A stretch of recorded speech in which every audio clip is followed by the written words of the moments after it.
Bom, agora eu vou conversar com um grande médico psiquiatra, professor titular de psiquiatria da UFBA, uma figura querida que já participou de vários programas aqui, sempre nos ajuda, nos enriquece com a sua palavra, doutor Irismar Reis Oliveira. Boa tarde, doutor. Como é que está você? Tudo bem? Boa tarde, Mário. É sempre um prazer falar com você. Estou bem dentro do possível. Eu acho que nós que conseguimos trabalhar nessa pandemia, isso é um privilégio, né? A gente não pode dizer isso de todas as pessoas, Verdade. mas é verdade que nós somos privilegiados e eu diria que eu estou muito bem se a gente parte desse princípio. Doutor Irismar, a saúde mental dos brasileiros com a pandemia, no seu entendimento, na sua prática, no seu trabalho, ela piorou muito, ela piorou a ponto de algumas coisas ficarem irreversíveis? Qual a sua visão sobre isso, doutor? Olha, eu sou um otimista nato. Eu não diria que ela tenha piorado ao ponto de ficar irreversível, mas piorou e piorou bastante, Mário. Nós tivemos uma reunião na segunda-feira passada na Academia de Medicina da Bahia, onde tivemos a oportunidade de convidar o professor titular de psiquiatria da Unifesp, e ele nos atualizou com dados que, de certa forma, nós já temos acesso, mas ficou muito bom porque esses dados foram sistematizados, mas a pandemia piorou muito. Nós sabemos que, se a gente vai para a estatística, pelo menos 50% da população mundial, talvez no Brasil um pouquinho mais, se queixaram, ou pelo menos assinalaram que sua saúde mental piorou. Aquelas pessoas que tiveram a infelicidade de pegar Covid e ir para uma terapia intensiva ou mesmo ser hospitalizada, essas pessoas sofreram trauma e, de um modo geral, os números indicam que piorou, Mário. Se a gente vai, inclusive, para números internacionais, eu li um trabalho recente americano dizendo o seguinte: em 2018, alguma coisa entre 3,8%, vamos arredondar para 4%, das pessoas se queixavam de alguma forma de sofrimento psicológico ou eventualmente solidão. Esse número subiu para quase 14% em 2020, no início da pandemia, e aparentemente essas coisas continuaram a crescer. De modo que a gente pode dizer o seguinte: sim, piorou para a maioria das pessoas. É bem verdade que, como nós estávamos falando inicialmente, para algumas pessoas até melhorou, para aquelas pessoas privilegiadas. Você vai encontrar pessoas que se adaptaram muito bem à pandemia, as pessoas que tiveram a possibilidade de conviver melhor com sua família, com seus filhos, tiveram a oportunidade de se isolar para eventualmente realizar, fazer coisas que desejava há muito tempo. Mas, grosso modo, a pandemia veio para piorar a situação das pessoas, nada, não tem dúvida. Doutor Irismar, teve algum segmento da população que sofreu mais, por exemplo, por idade, por sexo, alguma coisa assim? Olha, sim, Mário. Nós sabemos, por exemplo, que os idosos, até por terem sofrido um impacto muito maior no início, por terem, digamos assim, terem um, digamos, fator de risco maior, essas pessoas, na realidade, tiveram de se isolar e elas sofreram esse impacto.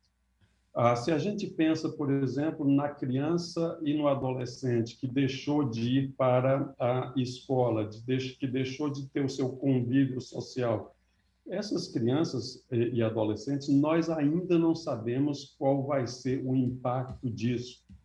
De modo que, por mais que não haja dúvida de que o distanciamento social foi e continua sendo uma necessidade, talvez haja uma dúvida em relação digamos, às escolas, porque a gente sabe o impacto que é para um adolescente ficar um ano e meio, quase 2 anos, sem encontrar os seus companheiros, seus amigos, e a gente sabe o quanto a escola forma o próprio caráter da pessoa, não é? Então, eu diria que essas faixas etárias no extremo, talvez elas tenham sofrido mais.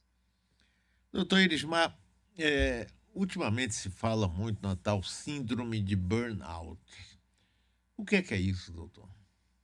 Síndrome de burnout, ou seja, é uma síndrome que nós não utilizamos muito na psiquiatria, mas que o pessoal ligado mais ao trabalho utiliza muito. Burnout é uma espécie de esgotamento devido, digamos, a excesso de trabalho, ou seja, cansaço. E no final das contas, Mário, burnout a gente pode talvez resumir dizendo, colocando sintomas como ansiedade, cansaço, digamos, esgotamento físico e mental, que faz com que essas pessoas tenham realmente um sofrimento. Então, essa síndrome é muito caracterizada, sobretudo, por depressão, certo? E que precisa ser tratada. Agora, como distinguir, por exemplo, doutor, eu estou conversando com o doutor Irismar Reis Oliveira, médico psiquiatra e professor titular de psiquiatria na UFBA. Como distinguir, por exemplo, episódios de tristeza com depressão? Isso é muito interessante, porque as pessoas confundem muito isso. Para começar, tristeza é algo absolutamente normal, até mesmo para as pessoas que têm uma perda muito grande, que perdem um ente querido e que ficam em luto muito triste, que pode durar, inclusive, meses, ainda assim, a gente diria que isso é algo normal. É completamente distinto, Mário, do que nós chamamos de depressão clínica, que é uma síndrome que envolve o indivíduo, na realidade, ter perda do prazer, realmente ter uma queda do humor, ter uma série de sintomas que, de alguma forma, coloca o indivíduo para baixo, e isso realmente é clínico e necessita de tratamento, certo? Então, uma coisa é a tristeza normal, como a maioria das emoções. As emoções, elas existem porque, de alguma forma, elas têm uma utilidade. Uma tristeza em determinado momento faz com que nós nos retiremos e que fiquemos reflexivos, enquanto que a depressão, ela nos paralisa, ela nos torna improdutivos, ela nos traz um sofrimento físico e psicológico. E, sobretudo, digamos, nós tornamos menos ou talvez disfuncionais. Doutor, me explique aí o seu trabalho com a chamada terapia cognitivo-comportamental. Como é que Uhum. ela funciona e qual a diferença de outros tipos de terapia?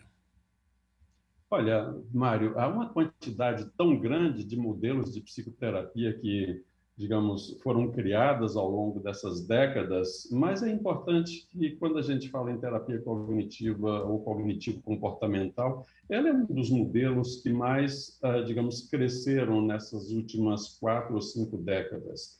Foi criada por um norte-americano chamado Aaron Beck, que se distingue, por exemplo, da psicanálise ou de algumas outras formas de terapia. Eu falo da psicanálise porque ela é a mais tradicional e que geralmente envolve uma busca no passado de questões inconscientes, onde o terapeuta tenta trazer essas experiências para a consciência do indivíduo, geralmente focada no passado, nas suas relações com os pais, etc. E, à medida que o indivíduo vai compreendendo essas coisas, o psicanalista tende, digamos, acredita que o indivíduo melhore. Na terapia cognitiva ou cognitivo-comportamental, esse trabalho é feito mais centrado no presente. Isso não quer dizer que o terapeuta cognitivo-comportamental não se preocupe com o passado, mas a busca no passado é para compreender o que está acontecendo agora.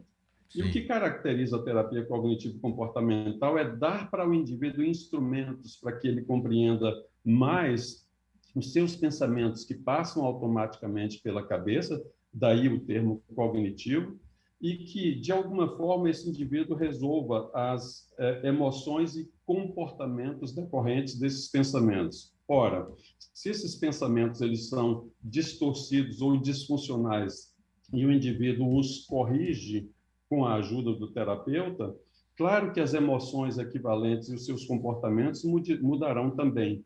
E isso forma uma espécie de círculo virtuoso. Geralmente, nas condições que trazem sofrimento psicológico, nós temos uma espécie de círculo vicioso, em que esses processos negativos eles tendem a se retroalimentar e continuar nesse sentido. O que a gente faz, na realidade, é ajudar o indivíduo a sair desse círculo disfuncional.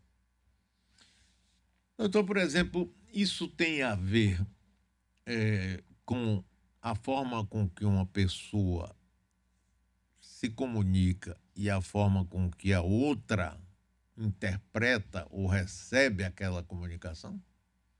É fundamentalmente isso. É engraçado, Mário, que você está me trazendo um exemplo que é o que eu trago geralmente quando eu apresento para os meus pacientes a primeira vez. Você consegue imaginar, por exemplo, uma mesmíssima situação onde alguém é elogiado.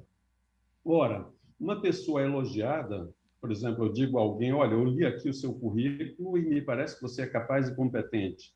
Por incrível que pareça, Mário, o que a gente espera que essa pessoa sinta é alegria, contentamento, mas a gente pode ter, teoricamente, essa mesma pessoa que foi elogiada ficando triste. Ou ainda, uma outra pessoa que foi elogiada se sentindo irritada ou zangada. Por que isso? Porque a percepção do elogio é diferente para cada pessoa. O primeiro pode dizer assim, poxa, que legal, eu tenho chances diante dessa entrevista que eu estou Sim. fazendo aqui, por exemplo, esse emprego pode ser meu. Mas o outro indivíduo que teve esse mesmo elogio, ele pode dizer assim, poxa, essa pessoa está dizendo isso porque não me conhece, eu não sou tão capaz assim, se ele me conhecesse, ele não diria isso, eu não tenho chance desse trabalho. E aí justifica, digamos, esse humor negativo.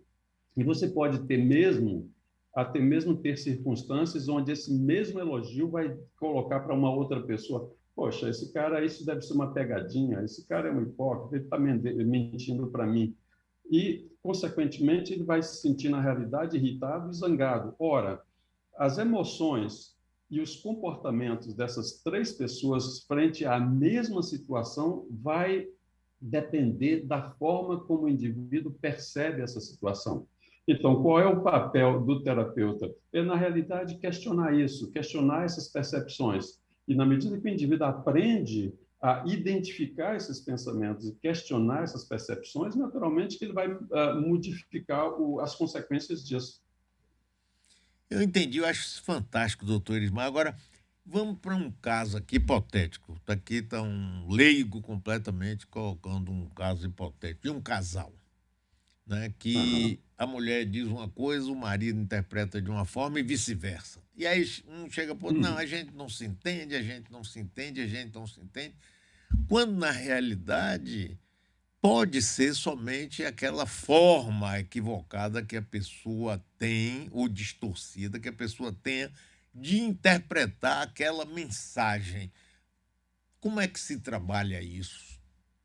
O interessante desse exemplo que você está dando, Mário, e que é tão frequente na vida das pessoas, é que essa percepção ela costuma ser automática. Ou seja, na Sim. realidade, quando vamos dar um exemplo dentro disso que você acabou de dizer, vamos considerar um casal.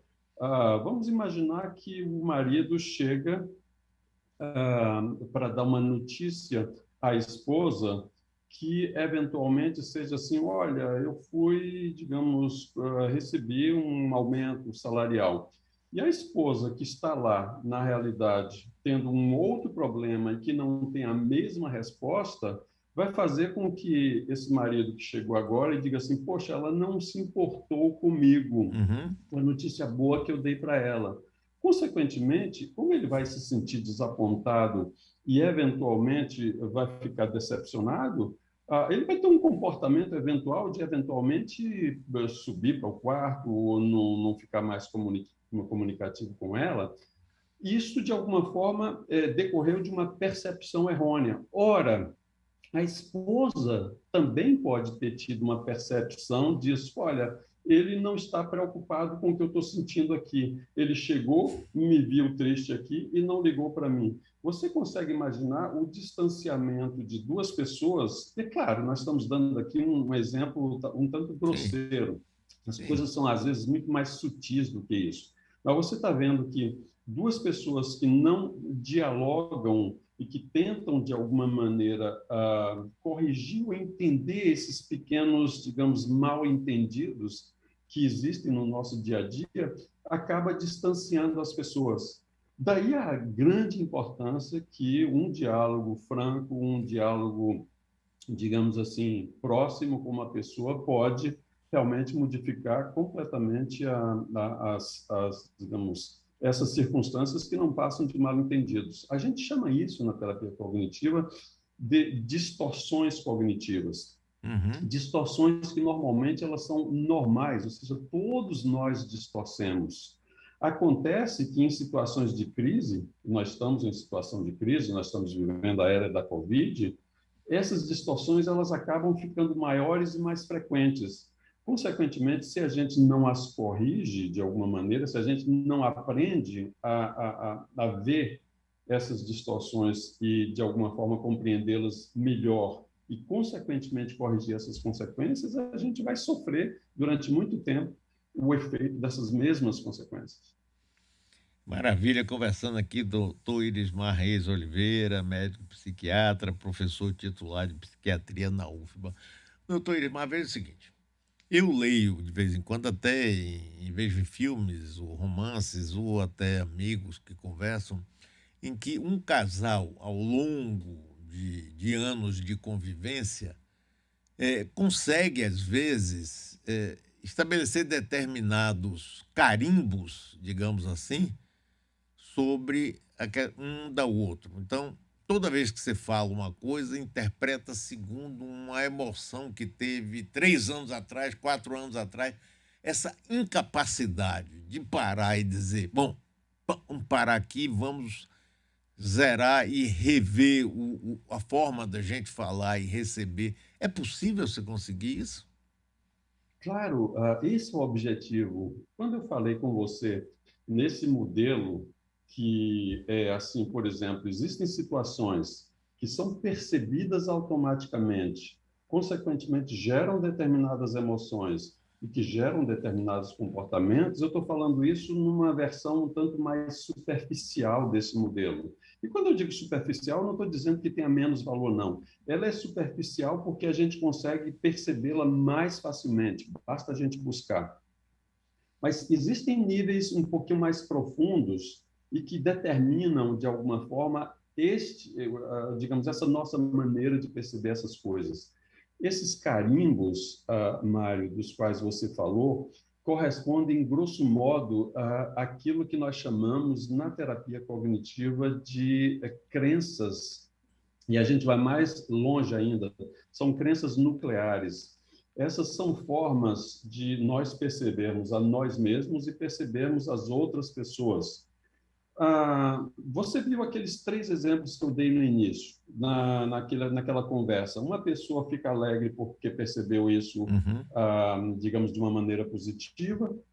A outra percebeu, digamos, ficou triste porque percebeu de uma maneira negativa, e o outro foi ainda em relação a uma terceira pessoa.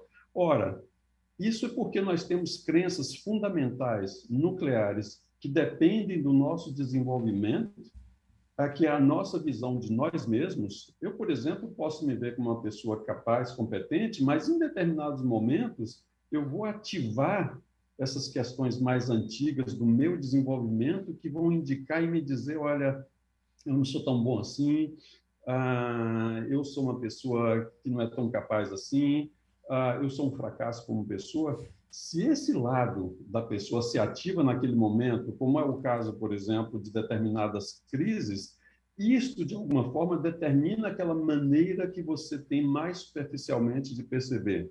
Esses carimbos, Mário, que você citou, de alguma forma, corresponde àquilo que nós chamamos de crenças nucleares.